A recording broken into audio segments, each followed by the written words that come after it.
siya.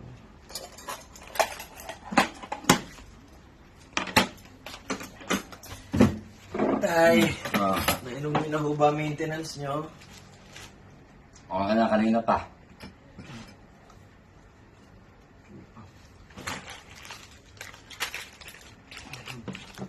Kumusta nga pala ang trabaho mo? Doon ko na ho sa biyernes. Ano ba? Ano yun ang plano mo? Sakto, may inalok nga pala si Paring Naldo. Trabaho daw at malaki ang sahod, baka gusto mo.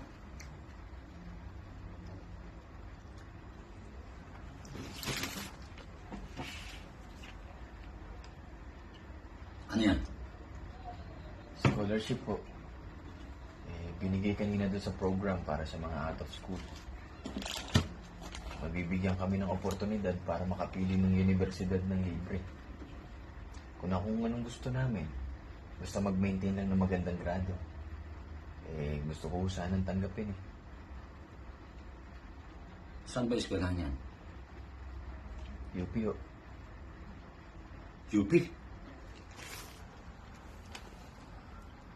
Hindi pa napakahirap makapasok dito.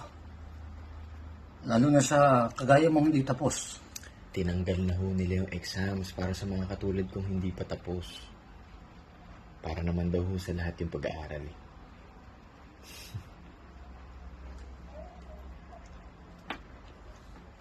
Sigurado ka ba dyan, anak?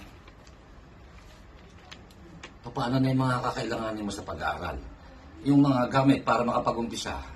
Samantala kung tatanggapin mo yung alok ni Paring Naldo, gaganda ang buhay natin. Tay,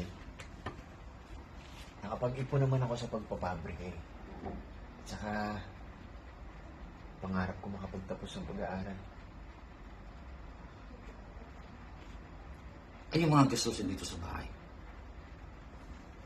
Yung tubig, yung kuryente, yung maintenance ko, pati na rin yung pagkain natin araw-araw, paano na yon?